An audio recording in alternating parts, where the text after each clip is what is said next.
Hi everyone, and welcome to, again, another interview here at the wonderful Gregorio Escalante Gallery. With me I have the wonderful Wendee Lee. Hi Wendee, how are you today? Very good. Thank you so much for inviting me. It's great to be here. It's a pleasure to have you. I mean, you're one of the most prolific anime voice actors out there. Wow. You guys remember last time around February, March of this year, we interviewed Michelle Ruff, who is a close friend of Wendee Lee. A dear friend. Adore her. In fact, I think they've been in shows together, right? Many shows together, yes. Bleach, many, Haruhi, so many different shows, Haruhi, yes. Which I keep mispronouncing that name, Haruhi. It's not an easy one. Haruhi Suzumiya. There you go. She knows. She's been there. She's done that.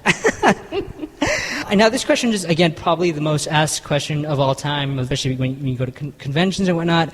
But I have to ask you, for those who don't know, how did you begin your career? I started my career as a singer, really. I was a session singer. I'd go in and record vocals from time to time. I was based in Los Angeles doing musical theater and all sorts of theater in Hollywood, and I had friends who were in the music industry, and a friend gave me a tip for an audition that was taking place and asked if I'd like to observe, and I really planned on just watching, but got a chance to audition for this show, and it turns out it was Robotech, and it was my first cast part in a show and my first audition. So Robotech in the role of Vanessa Leeds, one of the bridge bunnies who was terrified all the time. Sir, I think we're about to crash. So it was very exciting. You always wanted to be a singer, or did you always want to be part of the on-stage kind of thing? Oh, yeah. I was an actor as a child, and I had always been very serious about having designs of being a working actor, singer, dancer, anything in the arts. And I actually supported my acting career teaching and being a dancer. Teaching dancing or? Teaching theater, teaching dance, working with children, choreographing for music videos, for stage productions. Wow, so you have done a lot then, not just voice acting then. Oh yeah, I have an extensive theater background as well. Back to what you said about teaching, have you taught voice acting before? It's ironic, I just taught 2 classes in the last few months. I used to teach quite a lot I used to coach and teach voiceover quite a bit, but I've been working so much as a director and writing and adapting and as an actress myself that it's difficult to get back to, and it's something that I really miss and have been looking for opportunities to get back into, and ask and you shall receive. I've been getting wonderful offers to teach again, so yes, I am teaching. Now, going back to the fact that you said right now that you were directing, what has been the last project you've directed? I'm currently directing a lot of video games. So I've been working for over 12 years in the Tales of series. And so I have 2 big Tales of games coming out. I don't think I'm allowed to officially announce, but I think our fans can guess which ones. There's 2 big ones coming out right now, one that has gone on into an anime. So that's very exciting to develop those characters even more. Right. I'm also directing a lot for Touchstone Films. So we're doing films that are complete and then dubbing them into English with celebrities and YouTube stars and all kinds of exciting cast members. Awesome! Wow, I actually I haven't heard of that yet. That's wonderful insight, actually. Oh, wonderful! Really wonderful. Cool. What was your first gig? I ended up at the time working on a lot of different shows. Let's see, it goes back to Nadia of the Blue Water, Nadia with her exotic accent, and let me think. We had so many back in the day, but eventually it led up to working on Power Rangers, and that was a big one. But I think Digimon was sprinkled in between, TK. And yes, TK was the bestest of all the little Digimons, and one of my favorite characters. What has been your most memorable or funniest memory you've had in the audio booth? There's not any one particular moment that's the funniest, but I have to tell you, the more innocent a production is, the sweeter the characters are, the more naive and adorable and maybe even, dare I say, corny or saccharine sweet they are. The dirtier the humor is in the booth, the dirtier our outtakes are. Yes, I'm guilty, and I can't replicate any of them for the public, but trust me when I say we get a little off color and know how to laugh our butts off. So yeah, we have a lot of good time just ad-libbing. I think that's some of the most enjoyable moments are our outtakes, because the talent that we work with, my counterparts, I have such respect for the voice actor community and the amazing artistry that they bring to the art form. So yeah, and they can be unbelievably funny. So yeah, it's we kind of always raise the bar high for who can make each other laugh. And it all comes natural, right? Oh yeah, yeah. I mean, that's part of what I think. I like to think that I do as a director is I set a safe environment where people feel comfortable to take risks and to really step outside of what might be the norm for their character, Think outside the box. and just really go for it. And if they have my trust and they feel secure and comfortable enough to really play, some of the best takes that we'll get will come as a result of that. That's why I'm interested in teaching again. You collect your abilities and your voices and your credits over the years, but at some point you want to turn around and share that Right, and give something back. Right? pass the baton. Yeah, exactly. Yeah. So of all the characters you voiced, because I mean you have a huge amount of characters on your belt. I mean we're talking Exciting. more than 100. And I should know because I made that one collage and it took me hours to do that. We should show that collage. That's Yeah, so this great. collage, I'm referring to, of course, this collage here.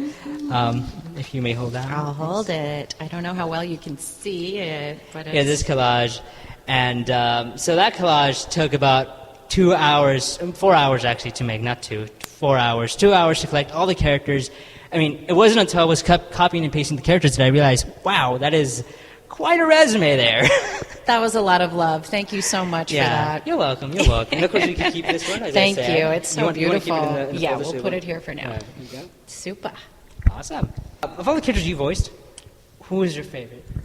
It's difficult. This is a question we get a lot as voice actors. And honestly, I have to agree with an interview that I saw Julia Roberts do after a screening that I got to see with her. And she said, you know, your characters are like your children.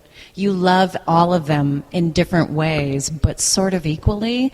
So it's the character that I'm living with currently that I'm most invested in, that I get to come back and develop and find out what their arc is going to be and how they'll develop as individuals. But some of the big standouts and some of my favorites, of course, include Konata from Lucky Star, because she's such a slacker and she just is so much fun to deal with. And she gets to interact with one of my all-time favorite characters, Haruhi Suzumiya.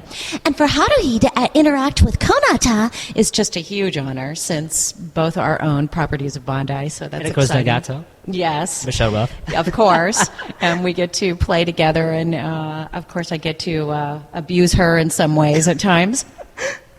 Nothing I wrote, but it's certainly a common theme with a lot of my characters. I loved Yoruichi from Bleach. I thought she was just so stoic and interesting and strong. I'm really interested in exploring girl power. So that would lead me to Sailor Moon and being able to play as Queen Serenity and being inspiration for her, and all the metaphysical references of that character are really engaging and favorites for me. But really at the top of the list, it always comes back to Fei-Fei. Of course. Fei-Fei's so Of course. important to me and has been such a milestone in my career. Now, going back to Sailor Moon, because I know you mentioned right now that you were Queen Serenity. Were you excited to be back in Sailor Moon with Sailor Moon Crystal? Thrilled. So happy to see that show get revived. When was the last time you played her? I mean, that was... Yeah, and the last go-around that we had with her, with the expanding cast and just seeing the characters reimagined was really exciting. Playing the vintage version and the modern version was really, really an honor. Faye, what was your experience playing her? It's just been an amazing experience. Cowboy Bebop seems to be the gateway anime to get people involved, to understand how cinematic it is, how critical the music is, how the themes are transcendent of just your average anime. I think it's the series that really has longevity and relevance. If there's any artistic anime out there, that would be Cowboy Bebop, because it has everything in there. Everything. That's what I like about it. Yeah, I'd have to agree. It's a favorite of mine for sure. Was there ever a role that it was difficult to leave, either because the show ended or for other reasons? Oh, yeah. Anytime you only get one season or just a few episodes with a character, it can really leave you longing for more. Honestly, the Bebop series is the one that I wish I think the whole cast dreams of getting another season or two on, and it's just not going to happen. So it remains the one that got away in many ways. What has been your most frustrating moment in the audio booth? Frustrations probably are more technical. I think in some cases when this may not actually be technical, but when the script isn't solid. That's something that's really hard for me as an adapter and writer myself. I really look for a natural speech pattern in my characters. So sometimes I'll take big liberties in rewriting if the producers allow, if the director I'm working with allows for it. So that can be a frustration because I really do want the characters to come off the page and not ruin the experience for the viewer. So that's probably one of my bigger concerns. And others can be when there's technical problems with the systems. Now we're in a digital format, which is much easier than the old days. You have all the script running right with the show. No, we actually don't use that method. We just use a digital display of the script that the director windows in the booth. And so the director will, when I'm directing, I control the script and advance it and write in my rewrites and make adjustments on the screen for them. One of my friends actually does a voiceover over in Texas, and she does voiceover for Sentai Films and Funimation. Actually, she finds it that method a little bit too complex. And, I agree. I mean, she agrees. She likes the paper one because she likes writing her own little notes on the script rather than looking to have somebody else control it. I really miss having a paper script in many ways. It's great since we're not... You have a whole stack. Yeah, we're not wasting paper, which is great. Right.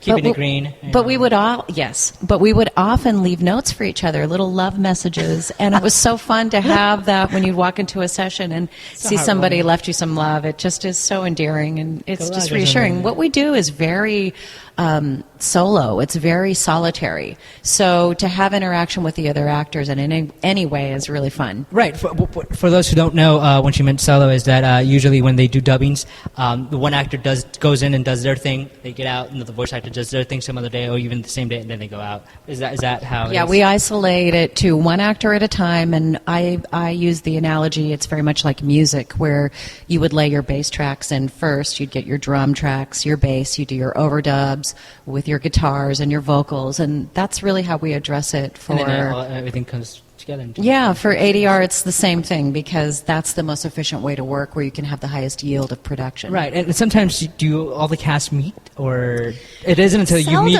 in conventions? Seldom. I mean, we see each other passing from whoever's finishing one shift to the next person's coming in. Right. So we always laugh and say that, we're being interrupted by the beeps that are telling us it's time to work, but, we quickly wedge in conversations and get caught up in hugs, and often we don't get really that much time to visit unless we're in an original recording session where we're all present.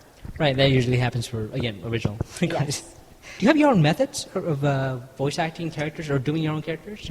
I think in general, Hollywood proper has a method that seems to be the most efficient way that we can work that keeps our budgets low but our output high, so the yield is very strong.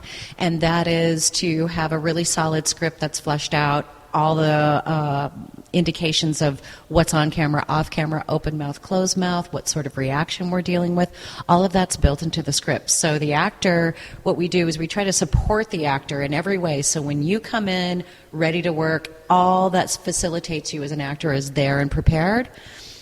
Me personally, I just try to really be an open palette, be ready for fun, just ready to play and be spontaneous.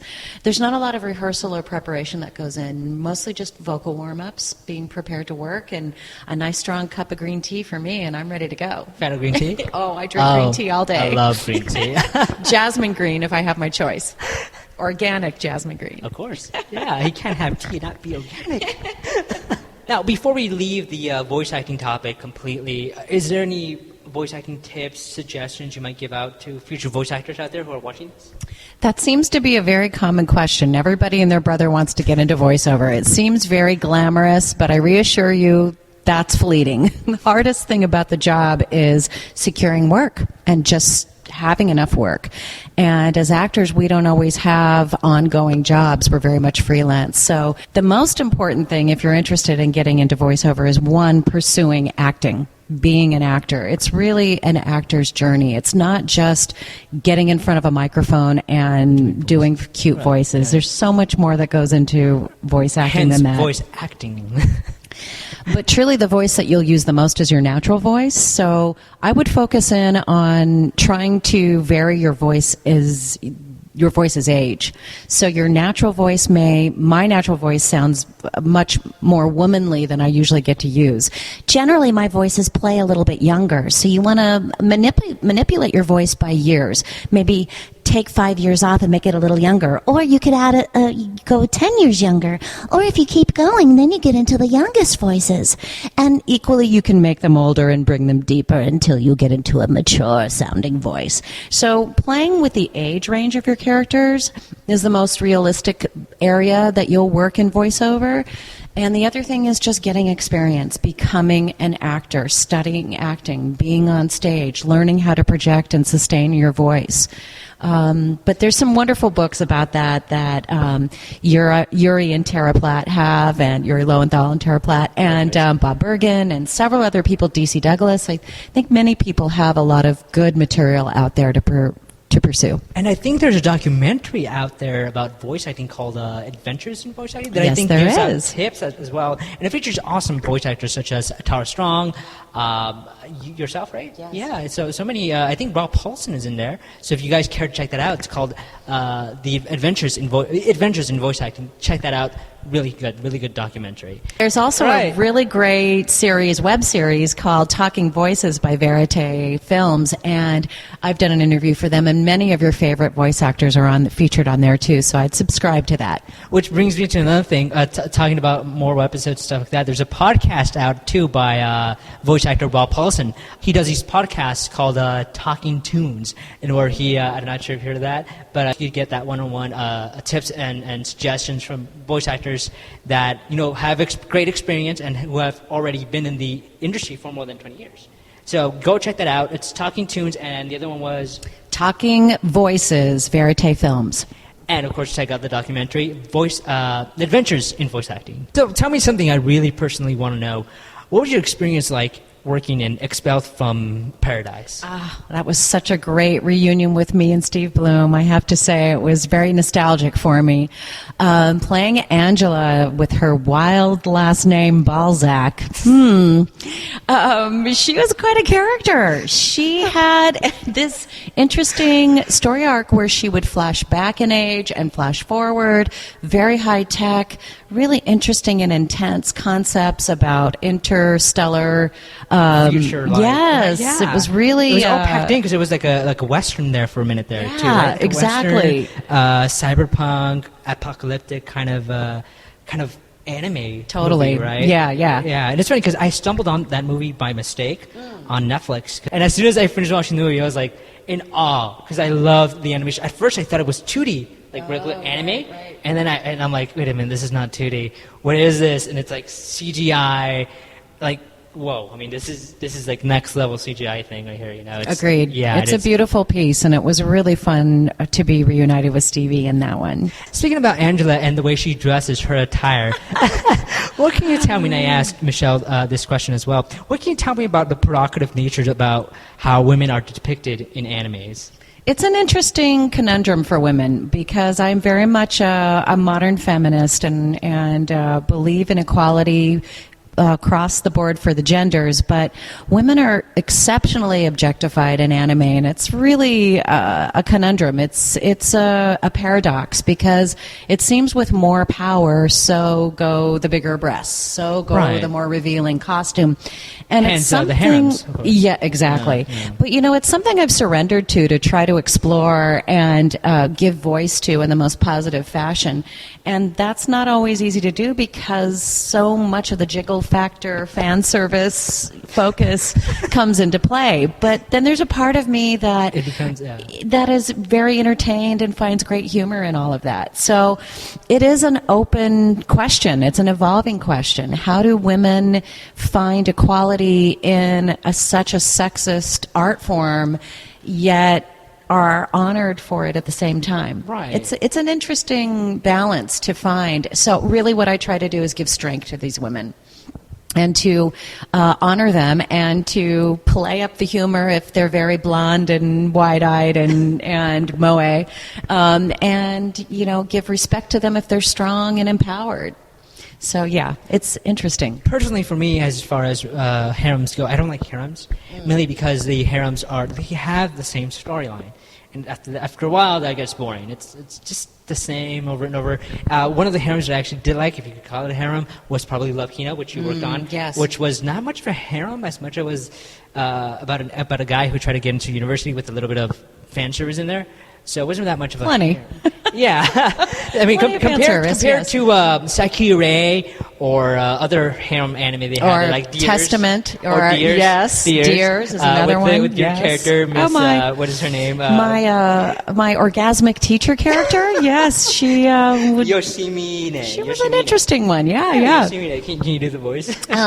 It depends. I can tell you, whenever she was speaking, she'd get a little excited. Yeah, it wasn't unusual.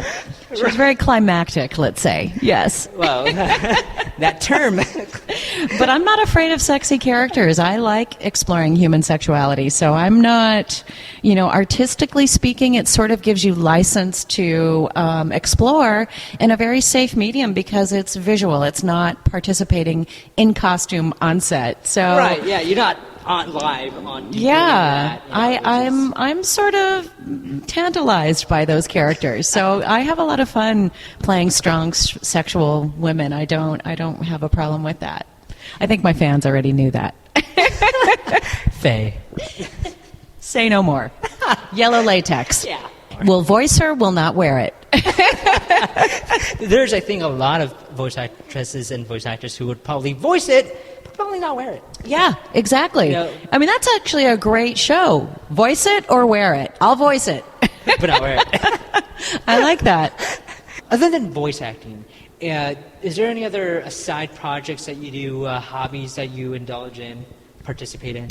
I have to tell you, I rarely find myself bored. There's a lot of things I'm interested in. I was just talking with some people recently about how they feel that they might be bored when they reach retirement. And to me, I just feel like this is my chance to explore and do all the things that I just don't have time in the day for as a professional in the bulk of my workhorse years. That's how I see it. And that at some point when there's more time on my hands, I'll be exploring so many other things. I want to live as many lives as I can in one lifetime.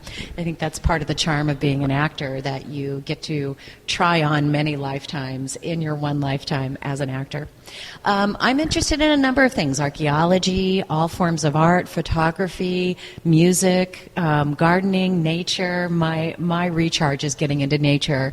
So hiking, exploring, travel, those are the things that I love the most, and more.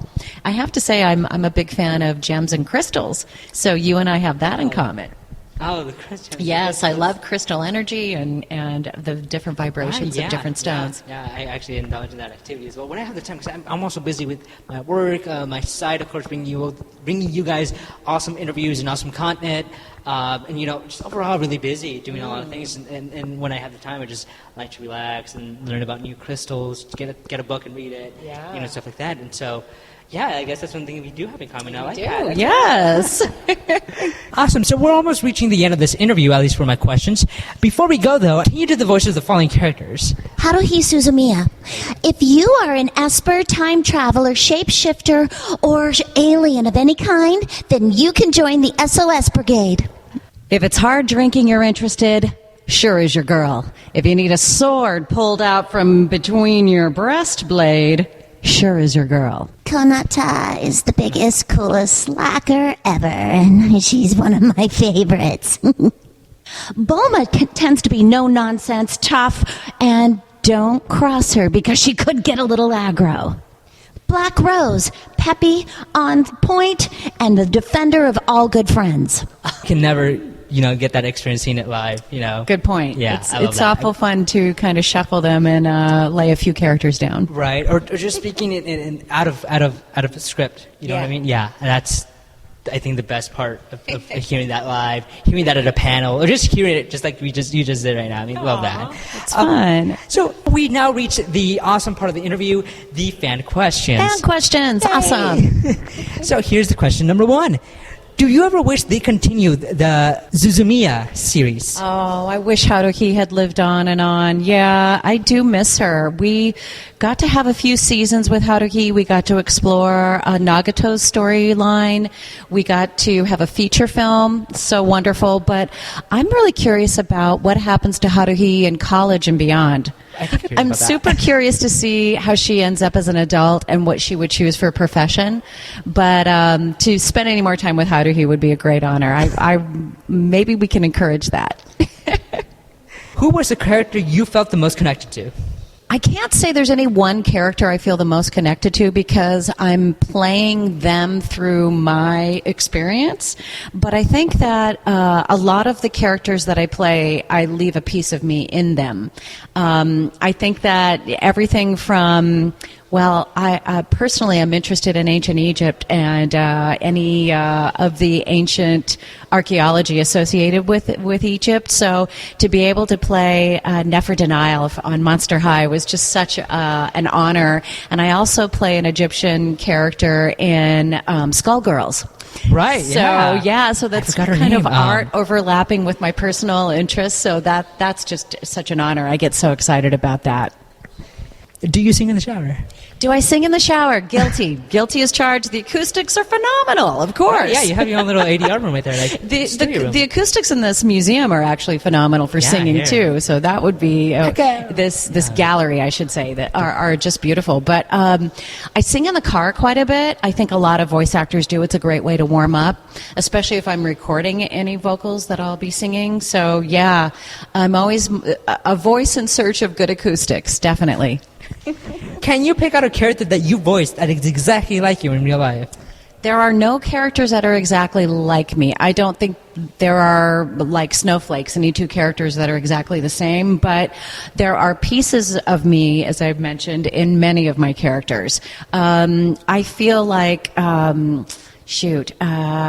in Polly Pockets, I play Chrissy, and she's an artist, so I can relate to that. She's also very blonde, and so I'll dial up her innocence or dial it down according to the scenes.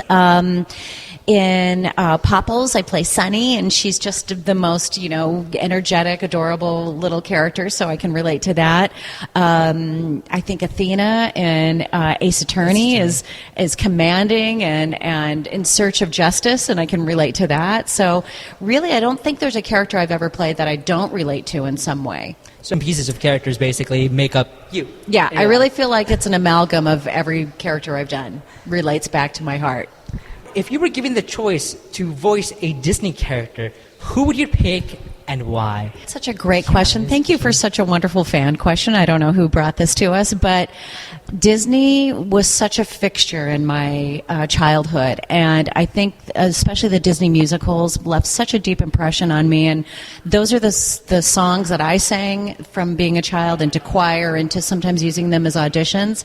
But as a Pisces, a mermaid girl at heart, who I've often heard depicted in astrology. They say the classic Disney heroine for a Pisces is Cinderella.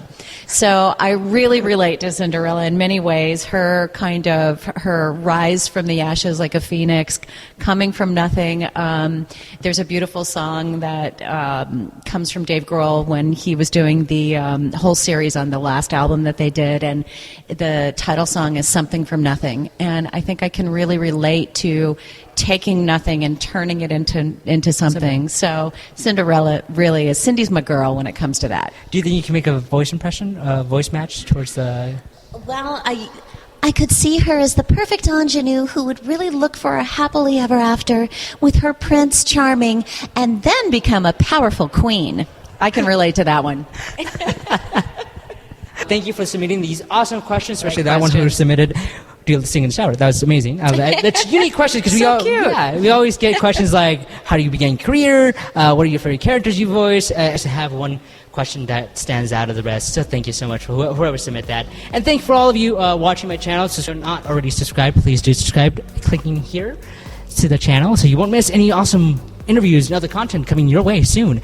And, I think this concludes the interview. Thank you, Wendee, for being here. It was an honor to meet you. Definitely.